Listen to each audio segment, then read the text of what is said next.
আপনারা যারা বাংলাদেশে ঝালমুড়ি খান, আপনারা নিজেরা জানেন যে ঝালমুড়ি কী দেওয়া বানায়? জানেন না। যদি জানতেন কখনো খাইতেন না।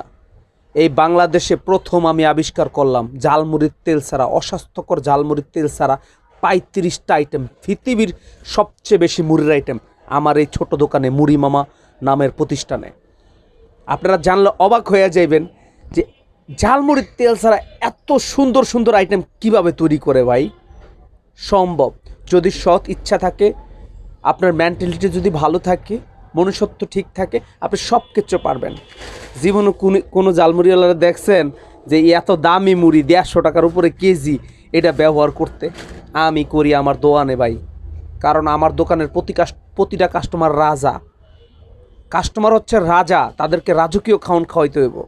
অস্তি বস্তি আউল ফাউল লোকজন মনে করেন যে আসবো ঝামেলা করব, এত দামকা এই সেই, এইসব চিন্তা করে ভাই ব্যবসা করা যাব না। আপনার খাবার আপনি 100% হালাল রাখবেন, তাহলে মানুষের কাছে আপনি সম্মান পাবেন, পৃথিবীর কাছে আপনি সম্মান পাইবেন। বেশি কাস্টমার দরকার নাই, ভালো ভালো কয়েকজন কাস্টমার হইলেও হইব ভাই। বাংলাদেশ স্বাধীন হয়েছে, বৈষম্য খাবারের বিরুদ্ধে আমরা কাজ করব।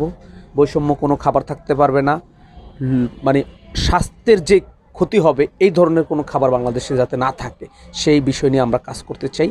সবাই আমার সাথে সাপোর্ট করবেন, আমাকে সাপোর্ট করবেন, তাহলে আমরা এই সফল অর্জন করতে পারবো।